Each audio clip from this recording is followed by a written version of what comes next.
My name's Mark Fuller. I'm the head of history at Sheffield Girls, and I'm just going to go through what the GCSE course is all about and point out some of the amazing highlights that are GCSE history.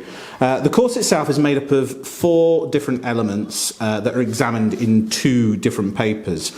So when you start GCSE history in year 10, you'll start with Medicine Through Time, which is looking at medical history in this country from 1000 all the way up to the present day.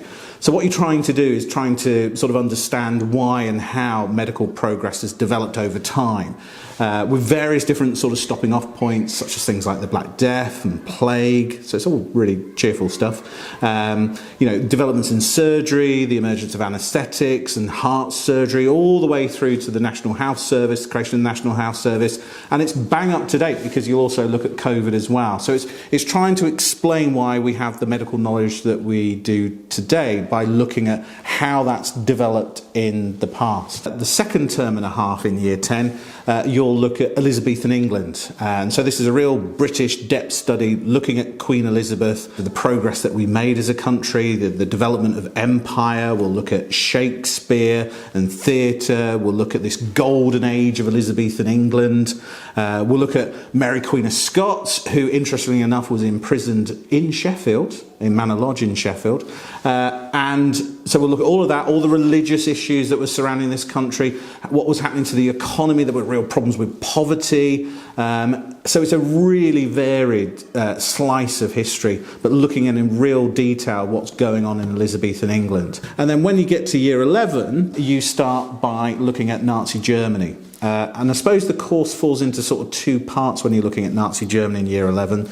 You look at why Hitler was able to get into power in the first place, what Hitler actually does when he gets into power. So his impact upon different social groups, so women and children, looking at the use of terror, the use of the concentration camps to lock up political opponents. And then the final unit that we do, which ties in really neatly to what we do with Nazi Germany, is to look at international relations 1918 to 1939, which is more or less trying to explain why the Second World War happens. So the reasons for doing history, so what are those reasons for doing history? It's interesting. History has all the most memorable stories. It's relevant, in terms of understanding why the world is today.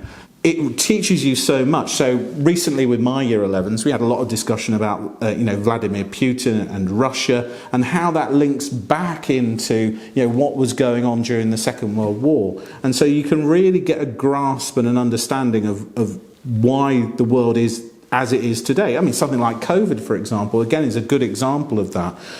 It's great for skills.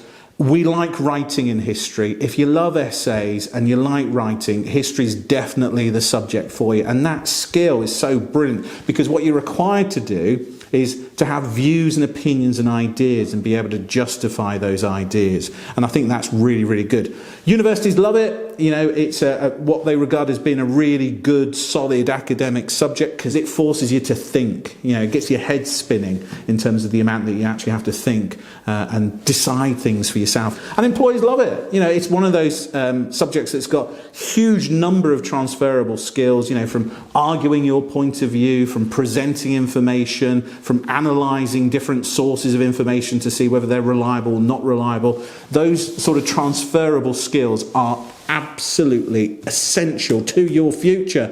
And recently we carried out a survey of current year 11 students. 100% said that they are actually enjoying their history, strongly enjoying it. 94% said that they would recommend it to year 9. That's pretty good.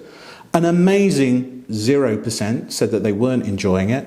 And I just lifted some of their quotes from some of the things they said. So they said, the topics are really interesting. They are, believe me. Watching videos and taking notes, working together to solve questions. They like that. It's interesting. It's fascinating. Lessons are engaging. Lessons are informative but fun. We do try to make it fun. And I really just like the teaching style. So, the feedback is really good. The results, absolutely brilliant.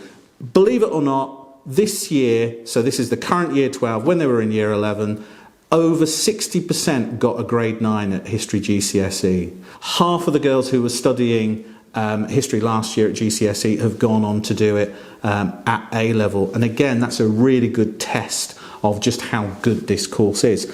So I will be quiet now. I look forward to seeing you soon. Thank you.